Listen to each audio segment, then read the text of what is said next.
This is the video for the last section of Chapter 8 that we will cover, Section 8.5, the binomial theorem. So the binomial theorem is a formula that allows us to be able to take a binomial, meaning a two-term polynomial, and raise it to the power of n. So it's a more efficient way of raising a binomial to a power as opposed to writing out a plus b n times and do all the multiplication. So part of our formula involves what we call a binomial coefficient. So we have to define that first. So a binomial coefficient is this notation, n and r written in a column of numbers enclosed in a set of parentheses. Notice there is no fraction bar here. This is just a column, a vertical column with n on top and r on the bottom. For non-negative integers, meaning 0, 1, 2, 3, 4, n and r, with n being the larger value or equal, right? N is greater than or equal to r. The expression n choose r, that's how you would read this. N on top of r in the parentheses, read n choose r, is called a binomial coefficient. And it is defined by, in other words, how to calculate it. The formula is n factorial divided by the product of r factorial and then the difference between n and r factorial. So n factorial on top divided by r factorial, but also on the bottom you have to multiply by whatever the difference is between n and r factorial. So for example, if we needed to calculate 7 choose 2, 7 factorial, that's n, divided by 2 factorial, divided by, and then 5 is the difference between 7 and 2, so 5 factorial would also go on the bottom. So the top number will be the largest, 7 times 6, and then the rest would be 5 factorial. So we would cancel that part with the 5 factorial on the bottom, but that's also multiplied by 2 factorial, which is 2 times 1, so that's 42 divided by 2, or 21. So the binomial theorem looks like this. So if I had to take a binomial, two-term polynomial, and raise it to a power of n, the binomial coefficients give us, or the binomial, that formula for binomial coefficient represents the coefficient of each terms of this expansion. So whatever the power is here, that's the n. So the first coefficient, we would calculate n choose 0 multiplied by, and then the inside first term here is a to the power of n, and notice in the first term there is no b, so it's like if you put a b here, it would be b to the 0. But you don't need b to the 0 because that's just 1. Then the next coefficient, you'd move on and do n choose 1. Notice the power of a is going down by 1 every time, so whatever the power of a was here, it's 1 less here. But at the same time, the power on the second term, b, is going up. So b to the 0 we didn't even write because we don't need it, but notice it showed up here as b to the first. So as a power goes down, the power on b goes up. And I just keep doing that until I'm done with my n becomes 0. So next term here would be n choose 2. So now we're at a to the n minus 2. It's going down, but b is going up, and now it's b to the second. Plus, and we would keep doing that until this bottom number, we started off at 0, then 1, then 2. When we reach n, that's going to be our last term. So when we get to n choose n, at that point, if I'm subtracting 1 every time for a, you'll end up with a to the power of 0, which would be 1, so we don't need it. And b would be moving up, so we would end with b to the power of n. There is a shortcut for finding binomial coefficients, so I don't have to do that factorial formula calculation every single time, and that's called Pascal's triangle. You can use this formula and just do the calculation for every single coefficient, or you can use what we call Pascal's triangle. So Pascal's triangle looks like this. So every row of the triangle begins with a 1 and ends in a 1. Okay, so the first row, since it only has one number, is the number 1. The second row, if it has to begin and end in a 1, it has to be 1 and 1, because there's only 2 numbers here. So moving forward here, the third row starts with a 1, and ends in a 1, but we need a number in the middle. To get this middle number, you look at the row above it, and it's in between these two numbers. So if I add these two numbers together, we would get a 2. So 1, 2, 1. The third row, we'd start with a 1. And you would add these together, 3. Add these together, 3 again, and then finally end in a 1. And that pattern continues as far as you need it to go. So the next row would be 1. 3 plus 1 is 4. 3 plus 3 is 6. 3 plus 1 is 4 again, and then finally end in a 1. The next row, 1. 4 plus 1 is 5. 4 plus 6 is 10. 6 plus 4 is 10. And 4 plus 1 is 5. And then you end with the 1.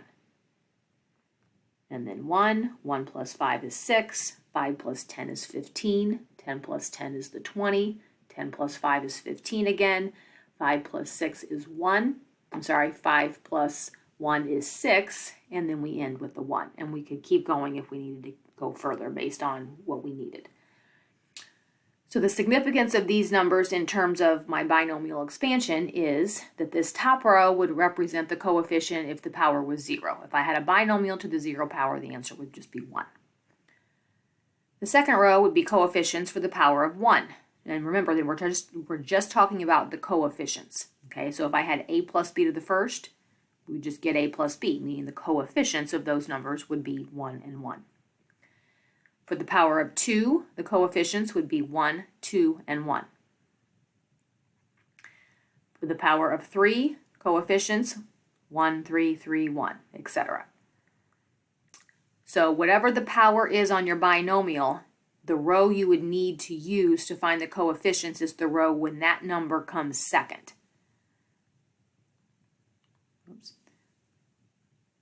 So when that number comes second, that's the row. So if the 4 comes second, that's the row for the power of 4. When 6 comes second, that's the row for the power of 6. All right, so what I mean by that, coefficients, let's just do row 4. Let's just calculate it by the formula. So if I wanted my coefficients for an nth power of 4 in the binomial theorem, we would do 4 choose 0, 4 choose 1, 4 choose 2, 4 choose 3, and 4 choose 4, according to the formula. So this would mean 4 factorial over 0 factorial, and then the difference, 4 minus 0, is still 4 factorial.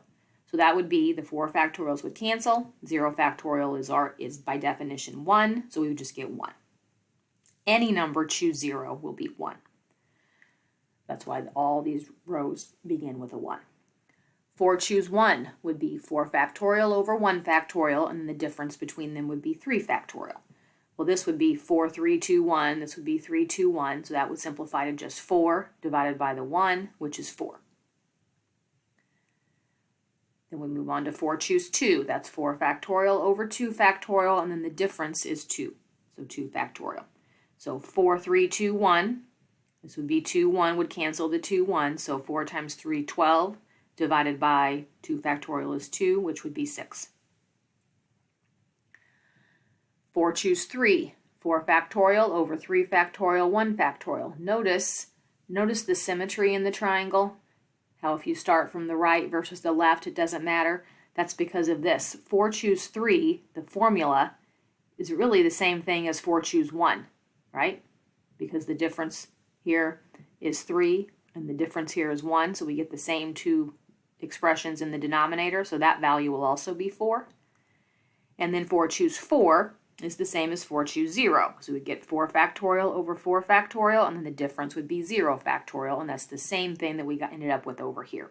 So we end up getting a 1 again.